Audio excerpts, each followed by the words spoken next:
दोस्तों, अगर आपसे पूछा जाए कि हमारी दुनिया कब ख़त्म होगी, जाहिर है इस सवाल का जवाब आपके पास नहीं होगा। लेकिन एक ऐसी भी घड़ी है जो हमें दुनिया कब ख़त्म होगी उसके बारे में बताती है। अगर इस घड़ी जिसकी मैं बात कर रहा हूँ उसके ऊपर 12 बज गए तो वही समय होगा जब हमारी दुनिया ख़त्म हो रही होगी। दोस्तों, मैं कोई मजाक नहीं कर रहा हूँ। इस घड़ी का नाम है द डूम्सडे क्लॉक। चलिए जानते हैं इस डूम्सडे क्लॉक के राज ओनली ऑन रहस्य टीवी पर्दाफाश।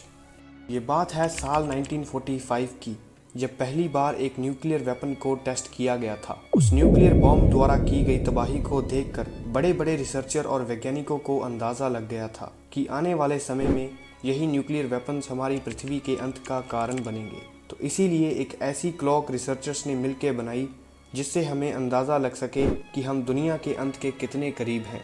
इस प्रोजेक्ट में अल्बर्ट आइंस्टाइन, जे रॉबर्ट ओपनहाइमर जैसे बड़े बड़े रिसर्चर्स एक साथ मिलकर काम कर रहे थे। फाइनली 1947 में इन लोगों ने मिलकर बनाई थी द डूम्सडे क्लॉक। क्लॉक का मैकेनिज्म कॉन्सेप्ट बिल्कुल ही सिंपल था। जब इस क्लॉक पे मिडनाइट हो जाएगी या फिर 12 बज जाएंगे तब हमारी दुनिया का अंत हो जाएगा। लेकिन ये क्लॉक किसी आम क्लॉक की तरह नहीं है जो कि हर वक्त चलती रहती है। इस क्लॉक की आर्म्स की पोजीशन सिर्फ तभी चेंज की जाती है जब हम इंसान कोई ऐसा कदम उठाते हैं जिससे हमारी पृथ्वी को, हमारे वातावरण को कोई बड़ा नुकसान झेलना पड़े।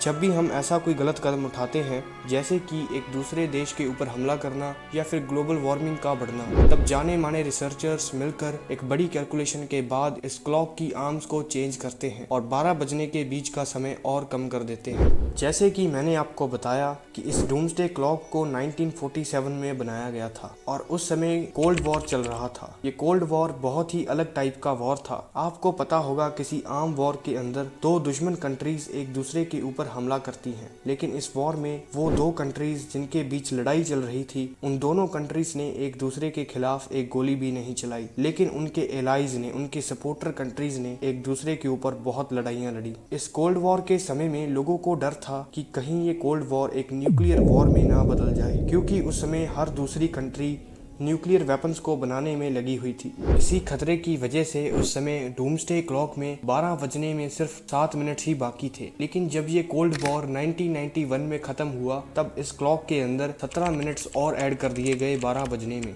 क्योंकि उस समय सोवियत यूनियन टूट गया था और छोटी छोटी कंट्रीज में बिखर गया था। और यही वो समय था जब डूम्सडे क्लॉक में 12 बजने में सबसे ज़्यादा टाइम बाकी था। और फिर हम टेक्नोलॉजी और साइंस में और ज़्यादा एडवांस हो गए, जिससे हमने भरपूर डेवलपमेंट और ग्रोथ हासिल की। लेकिन हमने हमारे रिसोर्सेज को बहुत ही तेज़ी से यूटिलाइज किया और हमने पोल्यूशन और ग्लोबल वार्मिंग जैसे प्रॉब्लम्स को भी जन्म दिया। और इसी वजह से 2019 आते आते सिर्फ 2 मिनट ही रह गए थे 12 बजने में। ये दर्शाता है कि हम हमारे अंत के करीब कितनी ज़्यादा तेज़ी से बढ़ रहे हैं।